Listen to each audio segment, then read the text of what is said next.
Climate change is the biggest of all of the environmental threats that we face, and the magnitude of this threat is only gradually dawning on humanity. It is, in my view, the very toughest of public policy problems that humanity as a whole has ever faced. Let me mention why. First, it's global. Many problems are local. Local communities can solve them. Some problems are national. This one involves the entire world. The problem goes to the core of the economy.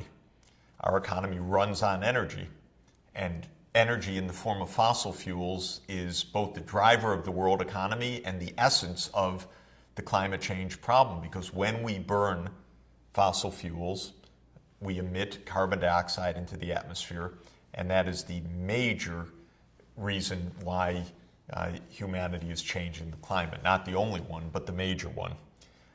Third, this is a dire problem. The consequences and the stakes are absolutely huge. Sometimes problems are difficult, but they don't matter all that much. This one matters a lot. Next, it's slow moving. We're just not good enough to see it day by day, year by year, what's really happening to the planet. The scientists are telling us, watch out, you're getting to the cliff, you're hitting the thresholds, you're crossing the boundaries of safety. But life goes on, and because this is a problem that stretches out over decades, the politicians, the businesses, and all of us don't necessarily feel it and know it and realize the dangers of it, because it's slowly creeping up on us.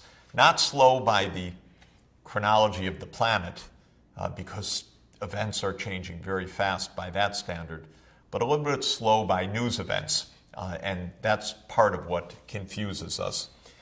It's a complicated problem because it involves many parts of the world economy, and it involves every part of the world, both in the impacts of climate change on humanity, but also on the causes of climate change.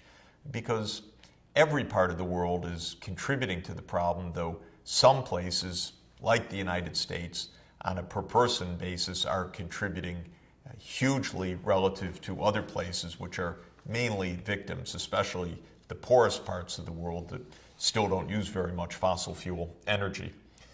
This is a multi-generational problem. A lot of the impact will be felt by people not even born yet. They're obviously not voting, they're not able to raise their voice, and yet the impacts on them will be absolutely huge. And finally, this is an issue on which there are very powerful lobbies, none more powerful than big oil. The oil industry is a rich industry, massive flows of revenues and profits, and that can be used for the media, that can be used to confuse the public, to defend the status quo, to fund politicians that are going to continue to look after the interests of the fossil fuel industry, even when that interest may be so dangerous for the planet. So we have a lot of vested politics in this issue as well. Well, in order to see really what needs to be done and how it might be done, we have to start with the science.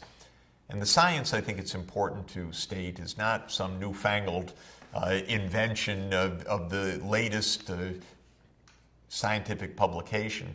The basics of how greenhouse gases warm the planet and what humanity might do, therefore, to the Earth's average temperature as a result of the increase of greenhouse gases has been known for more than 100 years. You'd never know that from climate skeptics and the climate change deniers.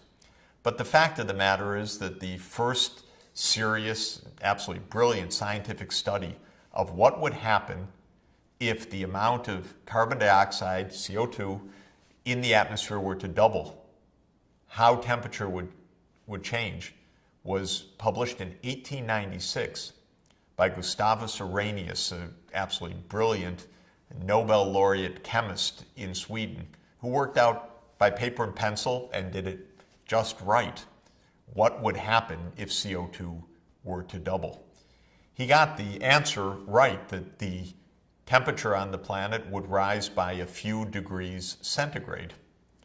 He didn't get the time scale right, because he said that while human use of coal and oil and other fossil fuels would eventually double carbon dioxide, he thought that would take hundreds and hundreds of years, maybe 700 or 800 years. But in fact, because of the geometric growth of the world economy, a process that looked like it might take hundreds and hundreds of years could happen within roughly 150 years from the time that Arrhenius wrote, by the middle of the 21st century, by 2050 or so. That's a very frightening prospect. Why is it frightening? Well, the basic reason is shown in this schematic diagram of the greenhouse gas effect. What it shows is that sunshine coming from the sun reaches the planet as ultraviolet radiation. A little bit of it is reflected by the clouds. Most of it reaches the Earth. A little bit of that is reflected by the ice and other land surfaces on the planet, but most of it is absorbed by the Earth. The Earth warms, and as a result of its warming, the Earth radiates infrared radiation back into space. The Earth warms enough so that the outgoing infrared radiation equals the incoming ultraviolet radiation. That's a thermal balance or thermal equilibrium. Now you put a level of greenhouse gases into the atmosphere, carbon dioxide, methane, nitrous oxide, and others. Those molecules have a particular property that they absorb some of the infrared radiation and trap it and warm the planet more than the planet would be warmed if those greenhouse gases didn't exist. Indeed, if we had no greenhouse gases, the temperature of Earth would be something like the temperature of the moon, a lot colder and unable to support life as we know it. It's because of this envelope of greenhouse gases that Earth is indeed warmer. So far, so good. But now if humanity increases the amount of the greenhouse gases in the atmosphere, then we create problems, because life on the planet and humanity and our civilization have evolved in a certain kind of climate. But now we're changing the climate by adding more molecules of greenhouse gases in the atmosphere, warming the climate, and pushing the thermal equilibrium to higher temperatures that threaten us in a variety of ways. There are several chemical compounds or molecules that have this property that they trap infrared radiation. Carbon dioxide is the most important of these. Nitrous oxide, methane, and some industrial chemicals. The total warming effect, sometimes called the total radiative forcing of the greenhouse gases, is the sum of the effects of each of these greenhouse gases. The total radiative forcing caused by human activity, that is caused by the emissions of CO2, methane, nitrous oxide, and these industrial chemicals, leads to the overall warming effect, and of that, carbon dioxide accounts for about 77%, or about 3/4 of the total effect. Methane is the second most important of the human-induced greenhouse gases, and nitrous oxide is the third, and the sum of the radiative forcings of those three types of greenhouse gases account for about 99% of the total greenhouse effect. In magnitude, we've been emitting more and more of those gases over time. The measurement of the total emissions is in what's called gigatons, meaning billions of tons, of carbon dioxide equivalent. We ask how much warming is caused by the sum of all of these greenhouse gases, and we ask what would the equivalent amount of just carbon dioxide be, and that's called CO2e, or carbon dioxide equivalent tons of emission each year.